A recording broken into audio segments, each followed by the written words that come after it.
al Señor Jesús, el que vive, el que reina y el que nos convoca. Muy bien. Jessie Paola Moreno, de 32 años, si alguno la recuerda, se lanzó de un puente con su hijo de 10 años. Y frente a nuestros ojos, frente a los televisores de toda Colombia, vimos cómo el niño le lloraba y le suplicaba a la mamá que no se lanzara. Y ella termina suicidándose con su hijo en el mismo puente en el que se lanzó María Alejandra Moreno, de 28 años, con su hijo de 5 años. Rosa Elvira Celi, de 35 años, fue atacada, violada y torturada por un compañero de estudio en el Parque Nacional aquí en Bogotá. La violación incluyó un palo que destruyó todos sus órganos y murió de un paro cardiorrespiratorio.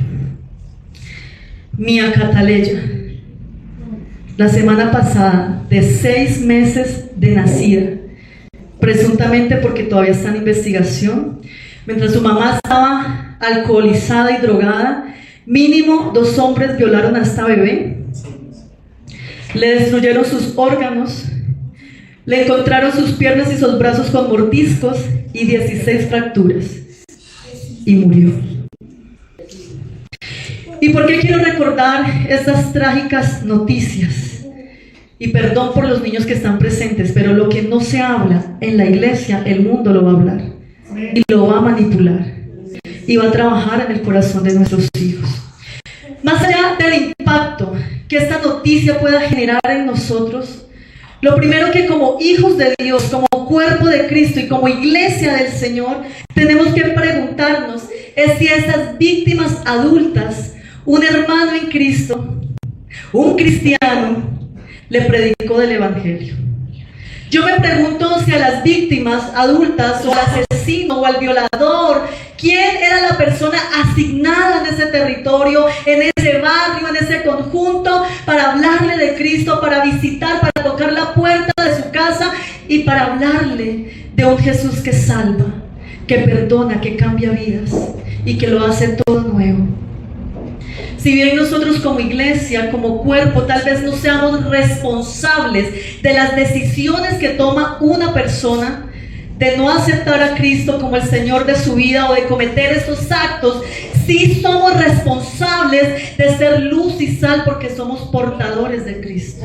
Amén. Y todo esto que está sucediendo en Colombia y fuera de Colombia es solamente la evidencia o la manifestación de algo que Jesucristo nos enseñó en Mateo, en el capítulo 24, en el versículo 12, dice la palabra allí: y por haberse multiplicado la maldad, el amor de muchos se enfriará. Aquí Jesucristo nos estaba advirtiendo 2 situaciones. Uno, que se iba a multiplicar la maldad, y es lo que estamos viendo en los postreros días. Y 2, que el amor de muchos se iba a enfriar. Entonces esta expresión, el amor de muchos se iba a enfriar, regularmente la usamos para decir es que esa persona que yo le hablé es muy dura y no quiere nada con Cristo. ¿Cierto? Ya se acabó el amor y cada vez el ser humano tiende a rechazar directamente a Dios. Pero realmente, ¿cuál amor nos está hablando Jesús? Porque dice que el amor de muchos se iba a enfriar. ¿A qué amor se refiere Jesús?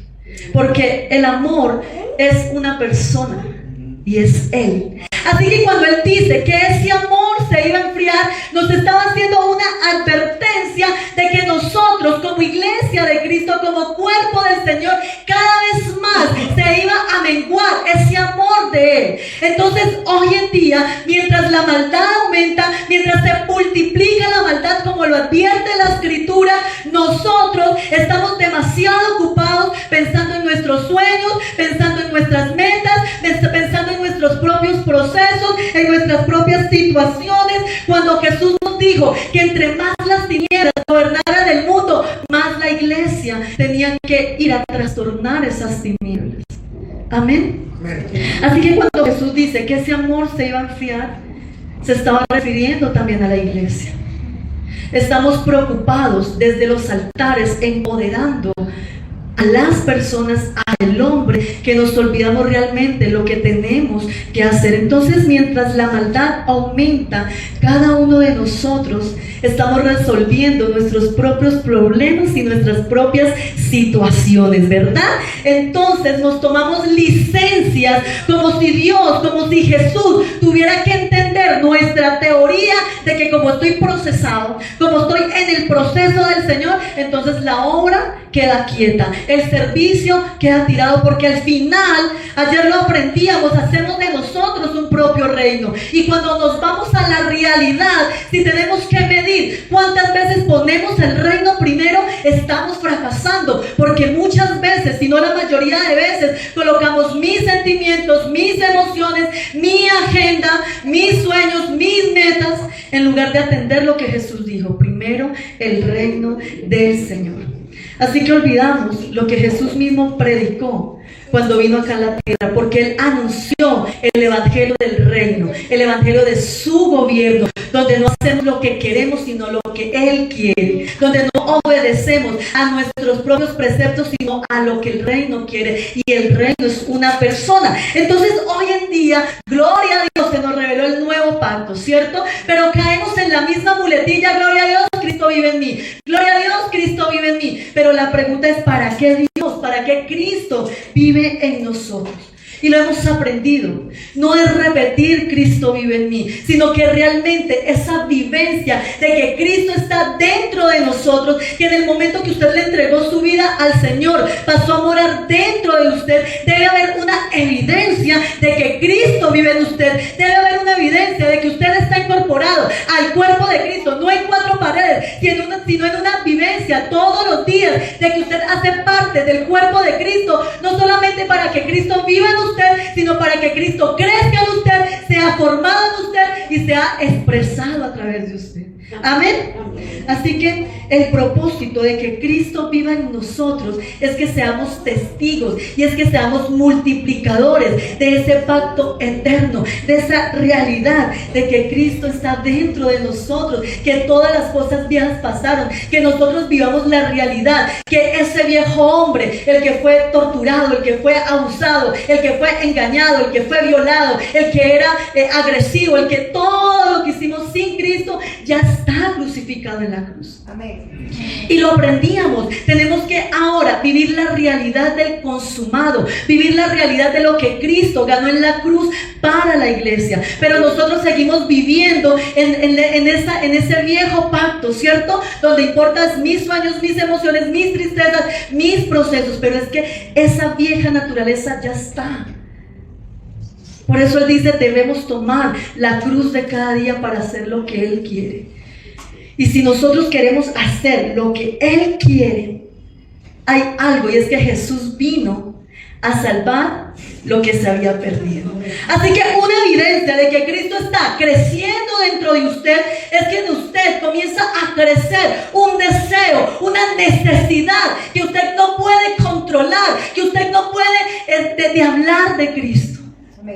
Porque eso es lo que Él vino a hacer, anunciar su reino. Entonces no es Cristo vive en mí, sino ¿para qué Cristo vive en mí? Uy.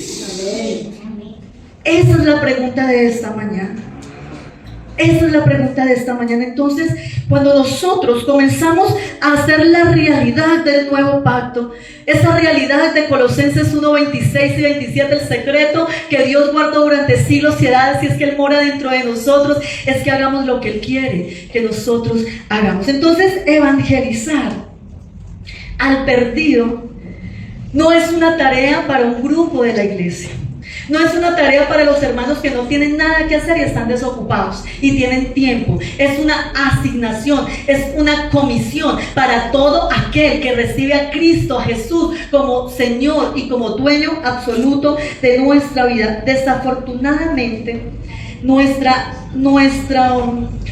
evangelismo también se volvió una vieja doctrina. Nosotros nos acostumbramos a enviar citas bíblicas como mensaje de difusión, esperando que nos contesten amén. Pero un mensaje de difusión con una cita bíblica no transforma. Lo digo porque yo tenía compañeras de trabajo que escuchaban todos los días la dosis diaria.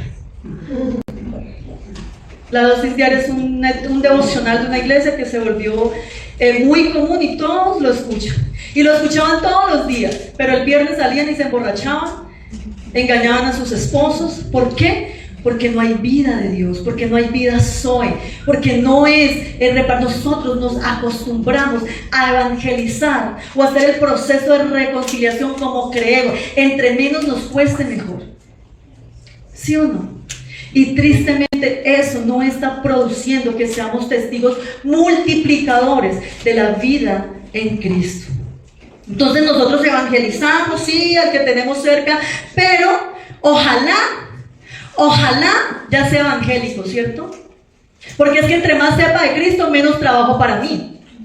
Ojalá esté inconforme con la iglesia donde se congrega, porque menos trabajo para mí. Entonces hoy en día la iglesia queremos las cosas fáciles, cuando Jesús dijo: vayan y hagan discípulos, vayan y hagan discípulos. Si bien hay una realidad, y es que aquí somos formados a la imagen y semejanza de Cristo, y la asignación, los oficios, los dones son para edificación del cuerpo, son para edificación de la iglesia.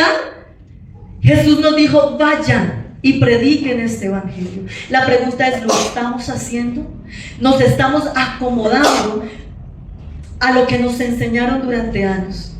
Entonces vemos: no, es que esa persona no quiere, o es que es muy dura, se le acabó el amor. No, a nosotros se nos esfumó el amor, porque es el amor de Cristo que produce en nosotros una necesidad de hablar de Él, de predicarlo a Él, de expresarlo a Él, y de dar por gracia lo que por gracia nosotros recibimos. Y ayer el apóstol decía algo: es imposible encontrar algo que no se busca. Amén. Es imposible encontrar algo que no se busca. Entonces 1 Corintios 3, 6, 7 dice que el Señor añade a la iglesia, pero para que el Señor añada a la iglesia debe haber uno que siembre y uno que riegue. Amén. Y necesitamos volver a la tarea de la iglesia, que es expresar a Cristo, que es ser testimonio del Señor. Y nosotros queremos las cosas tan fáciles, que nos lo entreguen tan acomodado, para que no nos cueste, porque no queremos salir de la comodidad. Hoy el internet, después de pandemia, nos hizo perezosos. ¿Cuántos hoy en día no quieren congregarse porque están las transmisiones en internet? Y gloria a Dios por el internet, porque acorta distancias. Pero cuando usted se reúne en una casa, en una cafetería, en un templo, ¿qué pasa? Que podemos expresar ese Cristo que vive en nosotros. Entonces nosotros queremos las cosas tan fáciles, que Jesús, cuando envía y comisiona a los apóstoles, les dice: enfrentarán persecución, enfrentarán muerte, que sepan que por causa de mí van a ser despreciados, que por causa de mí van a ser vituperados, que por causa de mi nombre, de la expansión, de la predicación del reino, van a ser aborrecidos. La pregunta es: ¿nos están aborreciendo por causa del nombre de Jesús? Y vemos la situación que pasó con este hombre de México. ¿Qué pasó con la iglesia de Colombia? Que Dios tuvo que comisionar a alguien de México para que defendiera a nuestros niños. Niños que los estaban operando, cambiándoles el sexo desde los 4 años. Y nosotros adormecidos, y nosotros pensando en mi problema, en mi situación, en mi proceso. Entonces, niños trans, Colombia, fábrica de niños trans. El documental se llama Colombia, fábrica de niños trans. El documental lo hace un hombre mexicano, y él viene hasta acá, confronta al médico, lo más satánico, y hace toda la explicación científica de lo que está produciendo eso en nuestros niños y en nuestros jóvenes. Pero la iglesia estamos sentados atrás de un televisor, llorando por lo terrible que sucede, orando por lo terrible que sucede, pero no levantándonos a hacer lo que Dios nos demandó hacer, que es predicar de un Cristo vivo. Entonces, cuando yo veo la escritura, y a propósito de la palabra que el Señor nos entregó para esta convocatoria, si vemos en Mateo 10:16, Jesús nos está advirtiendo qué es lo que vamos a encontrar. Dice así la palabra: he aquí, ¿cómo se llama la convocatoria? Los enviados. He aquí, yo os envío como a ovejas en medio de lobos. Sed pues prudentes como serpientes y sencillos como palomas. La versión TLA dice, hablando Jesús, el trabajo que yo los envío a hacer es peligroso. Es como enviar a ovejas a un lugar lleno de lobos. Por eso sean listos y estén atentos como las serpientes, pero sean también humildes como palomas. Jesús venía de llamar a los discípulos, de preparar a los discípulos, pero en el momento de enviar a los discípulos, Él no les dice que las cosas serán perfectas. Él no les dice que todo será bueno. Él no les dice que al predicar la gente lo recibirá con amor. Él dice que va a ser un trabajo peligroso, en el que iban a enfrentar persecución, en el que iban a ser aborrecidos, en el que iban a ser asesinados. La pregunta es, si usted supiera que salir a predicar va a ser causa de que usted muera ese día, ¿lo haríamos? Estamos tan aferrados a nuestra vida, a nuestra rutina, a nuestras empresas, a nuestros trabajos, a nuestras familias, que no seríamos capaces de entregar la vida por causa del Evangelio. Cuando yo le pedía confirmación al Señor por esta palabra, porque ustedes saben, estamos frente a hombres llenos de Cristo, hombres maestros en la Escritura. Entonces venía a mí ese Señor, dame la palabra. Y mi esposo lo decía ayer, yo no quiero, el Señor me lleva a predicar en el Transmilenio. Tuve un sueño en algún momento y quien me acompaña regularmente es mi hija Amy. Entonces esta semana teníamos que hacer unas diligencias de última hora de la convención y yo dije, ay Señor, yo mejor me voy a ir orando para que tú me reveles su palabra, porque es una hora de viaje. Entonces yo le dije, dándole a entender al Señor que no iba a predicar esa tarde con mi hija en el Transmilenio. Nos sentamos, yo decidí no predicar y hasta ahora el Señor, dame la palabra, porque ya me había dicho que hablara de esto. Yo, pero Señor, sí, porque uno espera pues la última revelación. Señor, sí. Y en ese momento se para un hombre de aproximadamente 70, 80 años y ¿sabe qué comienza a hacer? Y nos quedó al frente a predicar la palabra, porque nosotros no es que seamos, no somos necesarios. Por misericordia, ese Cristo que está dentro de nosotros debe producir un anhelo de dar por gracia lo que por gracia nosotros necesitamos hacer. Entonces Jesús nos envía y no dice que va a ser cómodo, no dice que vamos a querer, no dice que va a ser agradable, no dice que va a ser bonito, dice que va a ser peligroso, tan peligroso que va a ser como estar en medio de lobos. Ahora, el lobo, ¿qué quiere hacer el lobo? El lobo quiere devorar las ovejas. Y ese es el peligro que nosotros vamos a enfrentar al anunciar a Cristo en un mundo que rechaza a Dios. Y hoy el Señor nos está diciendo que vamos a ser enviados en medio de lobos. Vamos a ser introducidos en territorios hostiles. Nosotros, iglesia, tenemos que despertar. Tenemos que reconocer los tiempos en los que estamos. Tenemos que reconocer este tiempo, porque Dios ya no quiere que nosotros seamos espectadores. Y no quiere que lloremos frente a un televisor cuando alguien se está suicidando o cuando están violando a una bebé.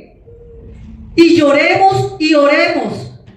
Dios le dice a Moisés, basta, ya no es hora de que ores, levántate y actúa. Y este es el tiempo que tenemos que reconocer que ya no podemos quedarnos en nuestro sillón siendo espectadores de lo que está sucediendo. Tenemos que levantarnos a hacer lo que Dios dijo que nosotros teníamos que hacer, porque Dios está preparando a su iglesia, Dios está preparando a su cuerpo para ser introducidos en territorios hostiles. Serás introducido a trabajos donde vas a experimentar que tu jefe comienza a aborrecerte, que los de tu casa comienzan a aborrecerte, que te invitan a un cumpleaños con tal de que no hables de tu Dios. Entonces nosotros nos acomodamos a ellos, ¿cierto? Es que es despacio, es que es un proceso, es que eso es con calma. Pero Jesús dijo que que nosotros teníamos que hablar de Él. Si Dios está dentro de nosotros, una de las cosas que debe producir es el anhelo de que la iglesia sea testigo de Jesús. Amén. Entonces, cuando los apóstoles fueron llamados, fueron preparados y fueron enviados. Y usted está aquí no porque lo llamó un hombre, sino porque lo llamó el Señor. Y es el Señor, el Espíritu Santo, el que nos forma y el que nos prepara, como aprendíamos ayer, ¿cierto?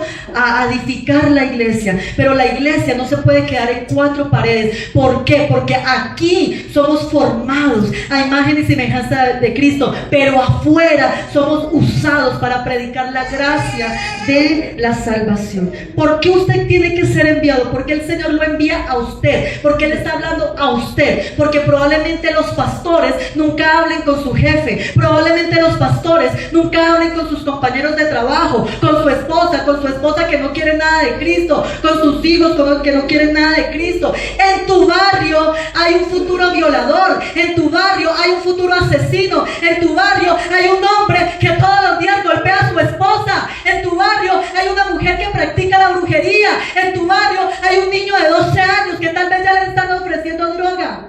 ¿Qué estás haciendo tú en tu barrio? ¿Saben tus vecinos que Jesús es tu Señor? ¿Saben tus compañeros de trabajo que tú le perteneces a Jesús? Porque nosotros tenemos una asignación de parte del Señor. Ahora, este llamado hermoso no se desarrolla entre nosotros mismos, porque Jesús no dice: te enviaré como oveja en medio de ovejas, te enviaré como oveja en medio de lobos. Y es interesante que cuando Jesús nos revela esta escritura, usa o lo representa con 4 animales en una sola expresión. Número 1, oveja. ¿Cómo es una oveja? Es dócil, es obediente, es humillada delante del Señor.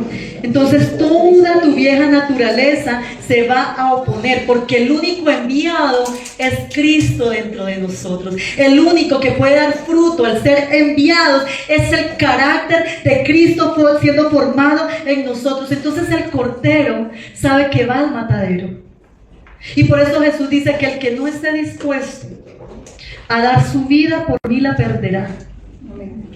Si usted no está dispuesto a dar su vida por su hermano, por su hermana, por la iglesia, por el evangelio de Cristo, va a perder su vida, lo dice Jesucristo. Pero que el que pierda su vida. ¿Y qué hace el cordero? ¿Qué hizo el cordero?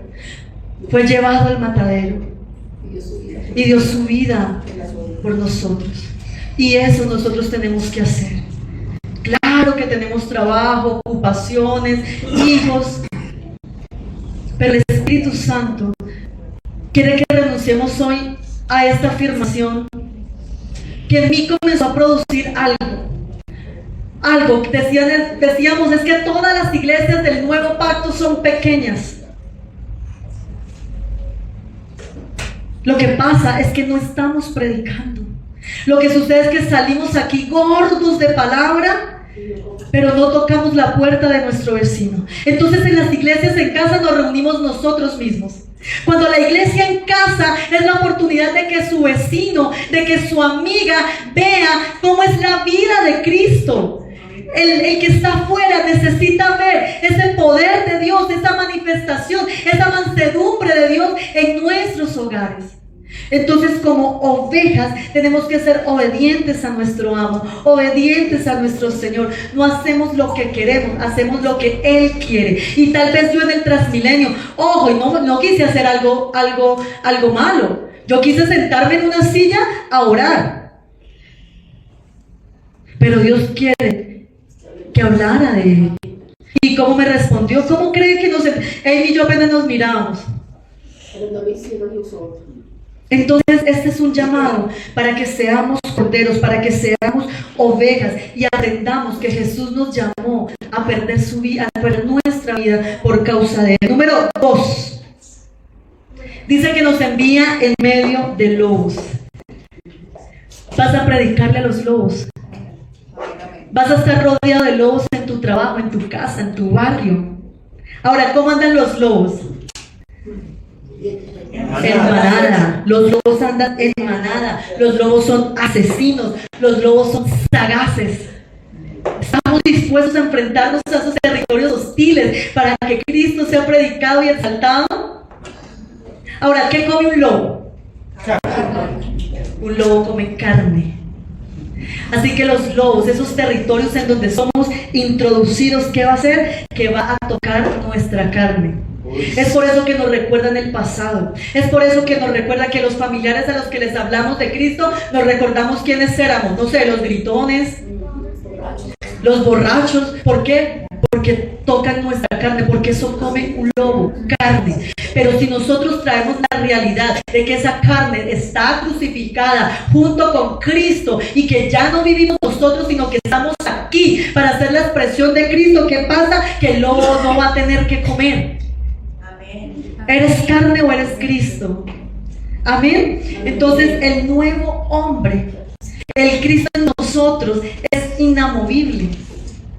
Y esa es la realidad que nosotros debemos vivir y experimentar en nuestra vida. Nadie tiene derecho a tocar ese pasado, esa vida antes de Cristo.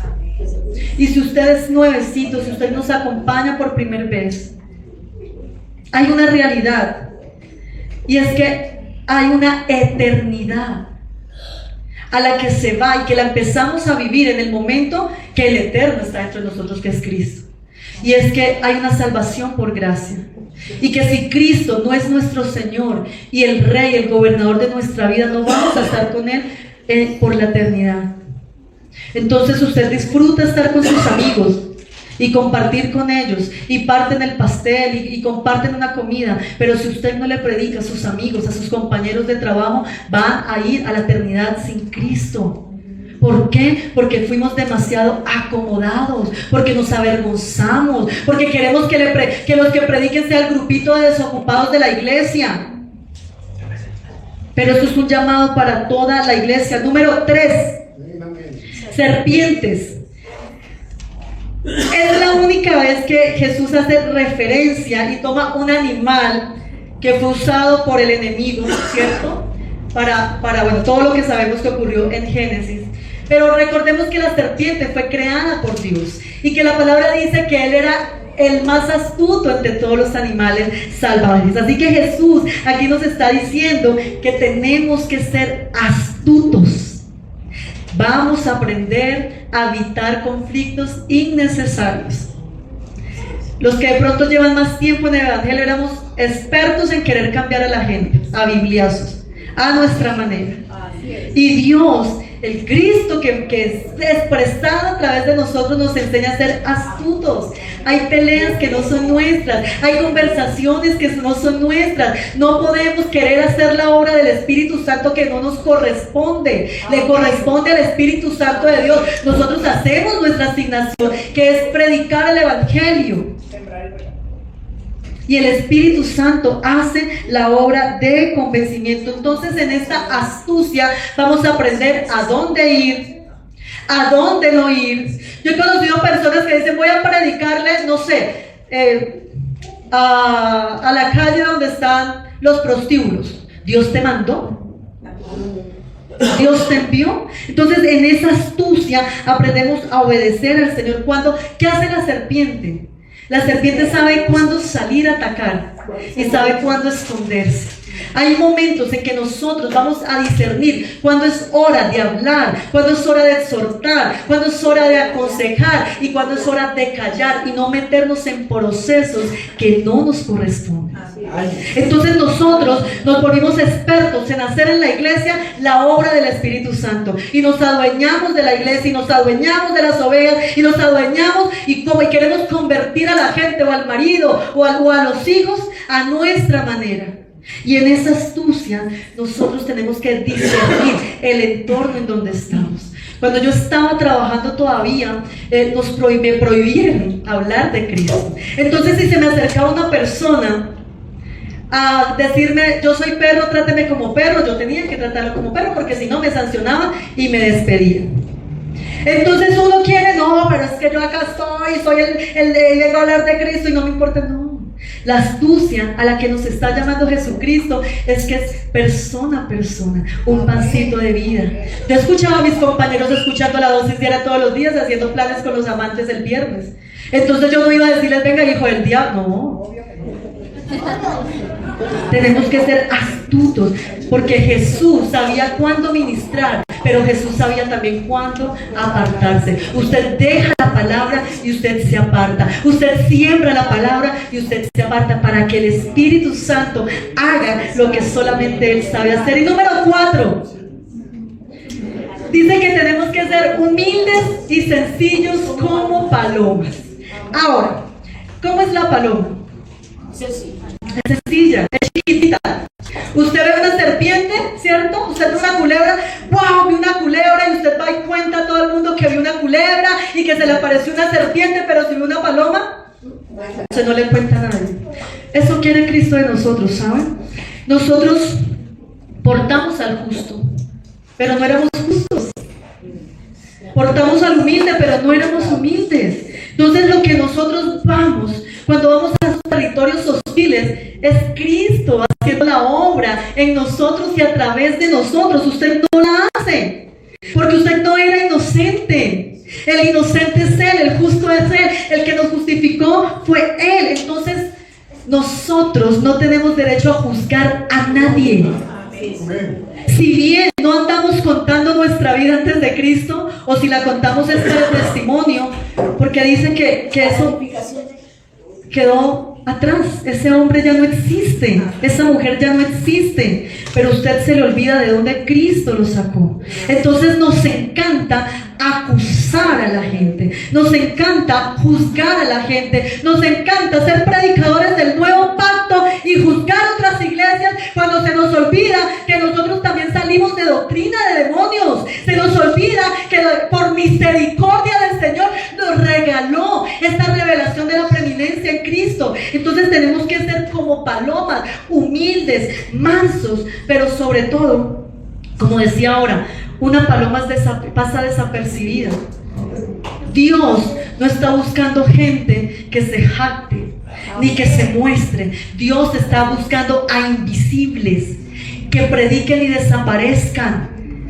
Entonces nosotros, alguien se convierte, yo oré, pastor, es que yo le prediqué, es que yo fui, y al final es el yo el que se lleva la gloria. Cuando Jesús está buscando una iglesia invisible para que la gloria sea de Él. Entonces cuando Jesús nos envía que no nos jactemos de algo que nosotros no hicimos, sino de algo que Él hizo. Cuando Él nos envía a territorios hostiles. Tenemos que, soy nuevo, no sé cómo hacerlo, soy viejo, ya lo hice, que lo hagan los nuevos. Pero Jesús nos está hoy enviando a ser como ovejas en medio de lobos y a recordar que el evangelio no es complicado, nosotros no lo complicamos, que Jesús lo que nos envió es hacer testimonio de Él, hacer testigos de Él, hacer la representación de Él, luz y sal en esta tierra. Así que hoy vamos a dejar las excusas, porque no es que la iglesia del nuevo pacto sea pequeña y no crezca. ¿Por qué? Porque es que portamos al único bueno, que es Cristo, y lo que es bueno se multiplica. Entonces en el nombre de Jesús, las iglesias del nuevo pacto se van a multiplicar. ¿Por qué? Porque el Señor está formando a mujeres y a hombres atrevidos, valientes, que acepten la gran comisión, que acepten la asignación, que predicar de Cristo no es una tarea de 3 o 4 en la iglesia, sino es de todo aquel que recibe a Jesús como el Señor y como el dueño de su vida. Hoy vamos a avanzar y vamos a vivir la realidad del consumado, la realidad del tetelestai, la realidad de que Cristo formó un único y nuevo hombre para que hagamos lo que Él nos llamó a hacer, y es ser luz en un mundo en tinieblas, y es anunciar a Cristo en un mundo que está perdido. Porque cuando Él lo hizo con los discípulos, ellos entendieron que era dar su vida por Cristo. Ellos entendieron, allá no había televisor, no había Netflix, no había Google, no había WhatsApp que nos envía mensajes de difusión. Ellos iban uno a uno, de casa a casa, de calle en calle, a predicar lo que Jesús había hecho con ellos. Entonces, si a usted Jesús lo sacó de la droga, del adulterio, de todo lo que Él nos rescató, no es para que nos quedemos sentados en nuestras casas a ver cuándo es la próxima actividad de la iglesia. No, ¿qué hago yo por el cuerpo? ¿Qué hago yo por el avance del evangelio? ¿Qué puedo dar yo? Y eso lo hablaba el apóstol Gino. Todos tenemos una porción de Cristo para dar, para edificar, para exhortar, para anunciar el evangelio. Y cuando yo miro la Biblia, yo miro hombres que entendieron esta realidad, que entendieron lo que significa: ya no vivo yo, sino que Cristo vive, Cristo manda, Cristo gobierna y Cristo vuelve. Y la pregunta es, ¿por qué esto se nos olvidó ya predicarlo en la iglesia? Y Jesús mismo dijo: yo volveré y me tomaré a mí mismo. La pregunta es, cuando Él vuelva, ¿quién va a tomar? A su iglesia, a los que tengan su naturaleza, su carácter.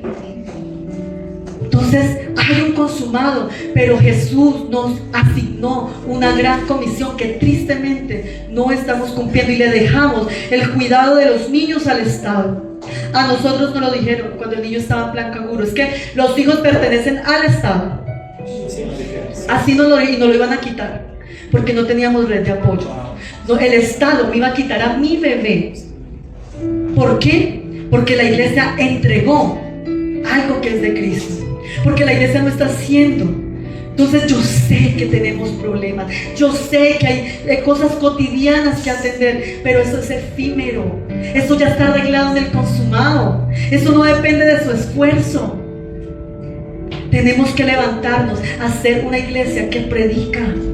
Y nosotros acá, Gustavo es fruto de una predicación en la calle. Entonces sí funciona anunciar a Cristo, sí funciona hablar de Él. Y estudiaba en el siglo II, en el siglo III y IV, porque esta iglesia entendió que no era el Estado, que era Cristo, que era la iglesia la que tenía que hacerlo. No es la ley, no es la política, no es el presidente, no es los congresistas. Es una iglesia que predica la palabra, es una iglesia que anuncia a Cristo donde esté. Entonces, en el siglo III y IV, en la antigua Roma y Grecia, cuando un bebé nacía, era colocado a los pies del hombre de esa casa, y era el hombre el que decidía si ese niño vivía o moría. Y cuando el niño tal vez quería un varón y nacía niña, o cuando ese bebé nacía con alguna enfermedad, o cuando el hombre de la casa sospechaba que su mujer le había sido infiel, ¿saben qué hacían? Tomaban a ese bebé recién nacido y lo echaban al vertedero de basura y de estiércol de la ciudad, o a las letrinas. Era una práctica socialmente aceptable. Ese bebé moría por inanición, moría por frío, o moría porque las fieras se lo comían. ¿Y saben qué hizo la iglesia? La iglesia no estaba entretenida en sus asuntos, la iglesia no estaba entretenida en sus procesos, la iglesia no estaba entretenida en sus metas y sueños. La iglesia, los cristianos, comenzaron a construir sus casas alrededor de esos vertederos de estiércol y comenzaron a rescatar esos niños tirados para morir, y así nacieron lo que hoy conocemos como los orfanatos. ¿Cuántos niños tienen que morir en tu barrio? ¿Cuántas niñas tienen que ser violadas? Hasta que nosotros entendamos que Jesús nos llamó a predicar el reino. ¿Cuándo vamos a empezar a construir nuestras casas, a construir el reino en esos territorios hostiles en el que tanto nosotros le corremos? Y yo quiero que esta mañana el Espíritu Santo de Dios nos convenza de entender que impartir a Cristo no es una asignación de los que tienen tiempo o de los que saben la palabra. Porque a mí la palabra y la historia me enseñan que es Cristo operando a través de un cuerpo que es su iglesia, que no es el Estado, que no es la ley, que no es los políticos. ¿Cuántos niños, cuántas mujeres, cuántas esposas por donde tú caminas todos los días son golpeadas por sus esposos? Porque nadie les está golpeando la puerta a decirle: yo conozco a uno que cambia vidas. Yo conozco a uno que todo lo hace nuevo. Yo conozco a uno que coge al más vil, al más pecador, al peor de lo peor y le da una nueva vida en Cristo. ¿Cuántos tienen que ser asesinados a nuestro alrededor para que entendamos que el tiempo se acaba y que tenemos que salir de acá? ¿Cuánto vamos a entender que cuando usted no quiere hacerlo es esa carne no rendida? Porque no podemos seguir siendo la iglesia que engorda en palabra. Y entonces venimos acá frescos. ¿Y por qué la iglesia está desocupada, pastor? Pastor, ¿y por qué no vino nadie? Porque es que el domingo es el resultado, es la consecuencia de una iglesia que predica todos los días, una iglesia viva, una iglesia orgánica, una iglesia que si va a la tienda predica, que si va al colegio a recoger a sus hijos predica. Esta es la iglesia que Jesús viene a buscar y esta es la iglesia que crece, es la iglesia que aumenta. Hay una realidad, que Cristo está en nosotros.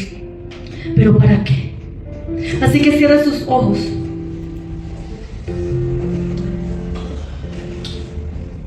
Y usted le va a pedir al Espíritu Santo de Dios, pidámosle perdón,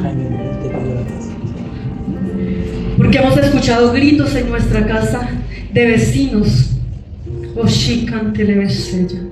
porque nos hemos subido a buses escuchando prédicas y engordándonos, cuando tal vez al lado Dios nos puso una mujer que venía de ser abusada, que venía de ser golpeada. Y ser astutos y discernir los tiempos y obedecer al Señor es entender que no somos testigos dentro de cuatro paredes, que somos testigos en el trabajo, que somos testigos en la escuela, que somos testigos en el barrio, que somos testigos en la calle. Y la iglesia hoy necesitamos entender que si Cristo está creciendo y siendo formado dentro de nosotros, y si que aquí estamos siendo equipados, es para que cumplamos la gran comisión. ¿Va a ser fácil? No, porque Colombia está viviendo una introducción a cosas peor de la que hemos visto. Si a usted no lo conmueve una niña recién nacida de 6 meses violada y asesinada, así que ese Cristo hoy le va a hacer presente a esas personas al Señor. Al que tal vez usted le habló de política, a que tal vez usted le habló de sueños y empresas. Preséntele a sus compañeros de trabajo, que conocen el gran profesional que es ustedes, pero no conocen al ministro, al obrero, al siervo. Señor, gracias. Gracias, Espíritu de Dios.